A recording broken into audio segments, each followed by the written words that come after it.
Mexico City, August 20th, 1940. The afternoon sun casts long shadows across the fortified villa in Coyoacan, a quiet suburb where one of history's most consequential revolutionaries has sought refuge. His name is Leon Trotsky, co-architect of the Bolshevik Revolution, commander of the Red Army, and once the second most powerful man in Soviet Russia. Now, at 60 years old, he lives behind high walls topped with barbed wire, guarded by young American volunteers who understand they're protecting not just a man, but an idea. This is the story of betrayal at the highest levels of power, of revolutionary ideals corrupted by paranoia and tyranny, of an assassin trained for years to become someone he was not, of an innocent woman manipulated by love, and of a murder so brutal, so meticulously planned, that it would take nearly 20 years for the full truth to emerge. This is the story of how the Russian Revolution devoured one of its own fathers. To understand why Trotsky had to die, we must travel back to October 1917, to Petrograd, Russia, where history turned on its axis. Leon Trotsky, born Lev Davidovich Bronstein, was a brilliant orator, a masterful organizer, and a true believer in world revolution. Alongside Vladimir Lenin, he orchestrated the Bolshevik seizure of power that would change the course of the 20th century.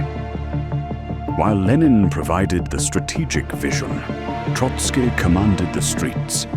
He built the Red Army from nothing, leading it to victory in a brutal civil war that claimed millions of lives. In those early years, Trotsky was everywhere, at the front lines, in the printing houses, in the corridors of power. Many believed he was Lenin's natural successor, but Trotsky had a fatal flaw for a politician. He was arrogant. He made enemies easily. He dismissed the party bureaucrats Lenin was carefully cultivating. One of those bureaucrats was a Georgian with a steel will and a talent for backroom maneuvering. His name is Joseph Stalin.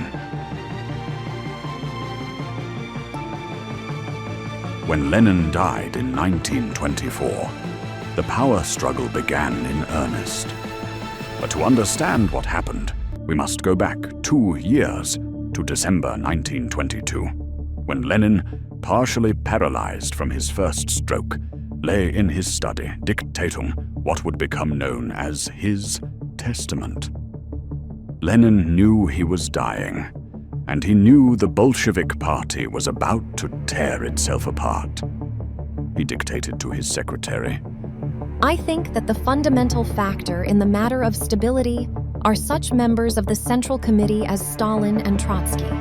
The relation between them constitutes, in my opinion, a big half of the danger of that split. Then Lenin delivered his assessments, brutal, unflinching character studies of the men who would inherit the revolution. On Trotsky. Comrade Trotsky is personally perhaps the most capable man in the present Central Committee, but he has displayed excessive self-confidence and preoccupation with the purely administrative side of the work. On Stalin. Comrade Stalin, having become Secretary General, has unlimited authority concentrated in his hands, and I am not sure whether he will always be capable of using that authority with sufficient caution. But Lenin wasn't finished with Stalin. On January 4th, 1923, 10 days later, Lenin added a postscript. His words were damning. Stalin is too rude, and this fault, entirely supportable in relations among us communists, becomes unsupportable in the office of General Secretary. Therefore, I propose to the comrades to find a way to remove Stalin from that position. Remove Stalin. Lenin's final political act was an attempt to save the party from the man he'd made General Secretary. But the testament remained sealed. On January 21st, 1924, at 6:50 p.m., Vladimir Lenin died at his estate in Gorky. He was 53 years old. Joseph Stalin was given the honor of organizing the funeral, according to Stalin's secretary, Boris Bazanov. Stalin was jubilant over Lenin's death while publicly putting on the mask of grief.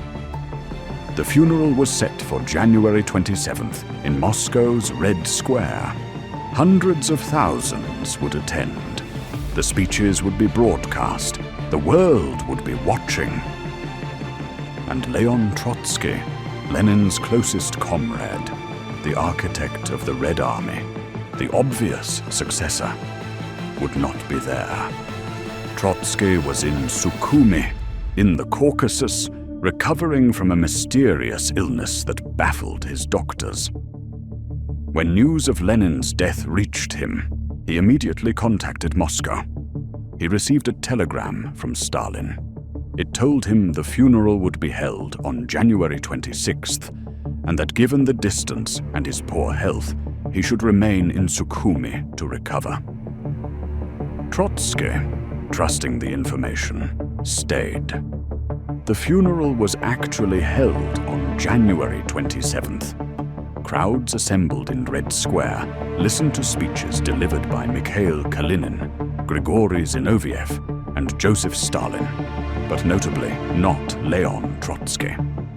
Stalin stood at Lenin's coffin. He carried it. He wept publicly.